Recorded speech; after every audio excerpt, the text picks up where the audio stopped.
இயேசு கிறிஸ்துவின் நாமத்தினாலே இந்த மாலை நேரத்திலே உங்களை அன்போடு கூட வாழ்த்துகிறேன். வேதத்தின் வெளிச்சம் என்ற நிகழ்விலே அழைப்பை குறித்து நாம் தியானித்துக் கொண்டே இருக்கிறோம்.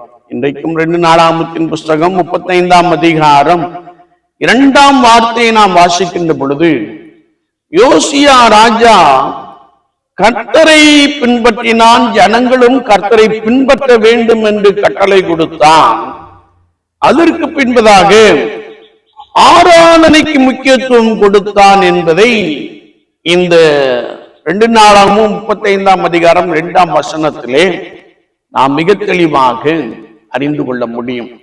யோசியா ராஜா கர்த்தருடைய பஸ்காவை ஆசரித்தான் என்று வேதம் சொல்லுகிறது.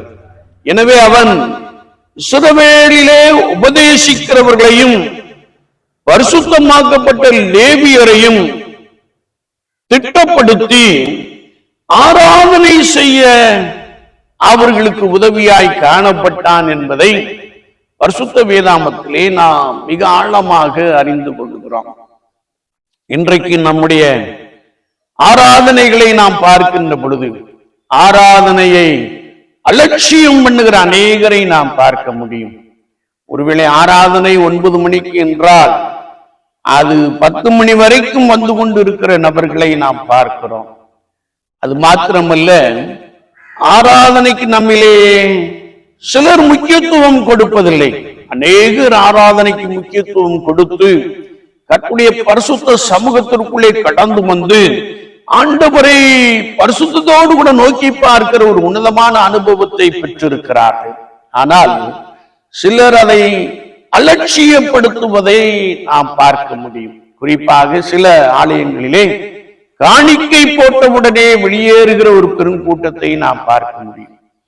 அல்லது திருவிருந்து முடிந்தவுடனே அந்த கடைசி ஜெபத்திற்கு கூட காத்திராதபடி ஓடுகின்ற கூட்டத்தை நாம் பார்க்கிறோம்.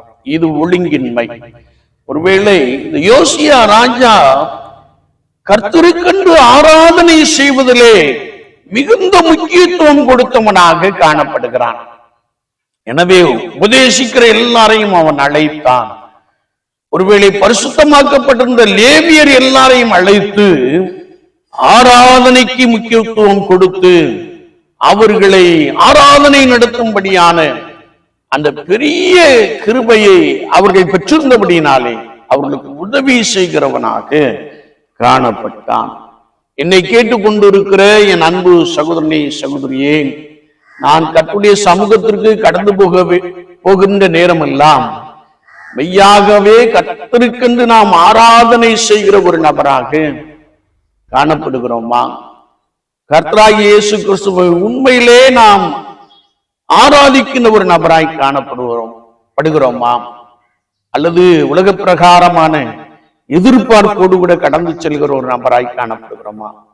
சற்று நம்மை நாமே ஆராய்ந்து பார்ப்போம். யோசியா ராஜா கர்த்தரை பின்பற்றினான். அவன் கர்த்தருக்கு ஆராதனை செய்வதிலே முக்கியத்துவம் கொடுத்தான், முதலிடம் கொடுத்தான். நம்முடைய வாழ்க்கையிலே நான் கர்த்தரை பின்பற்றி பரிசுத்த ஆராதனைக்கு முக்கியத்துவம் கொடுக்கிற, முதலிடம் கொடுக்கிற ஒரு நபராய் காணப்படுகிறோமா? சற்று நம்மை நாமே ஆராய்ந்து பார்ப்போம். கர்த்தரை ஆராதிப்பதற்கென்றே ஆண்டவர் நம்மை தெரிந்து கொண்டார், ரட்சித்திருக்கிறார், கர்த்தருடைய சபையிலே வைத்திருக்கிறார். நாம் முழு இருதயத்தோடு, முழு ஆத்மாவோடு, முழு மனதோடு, முழு பலத்தோடு அவர்களை அன்பு கூறுவோம். ஆவியானவர் நம்மோடு கூட இடைபடுவார். ஆராதனை கர்த்தருக்கு மகிமையானதாக காணப்படும்.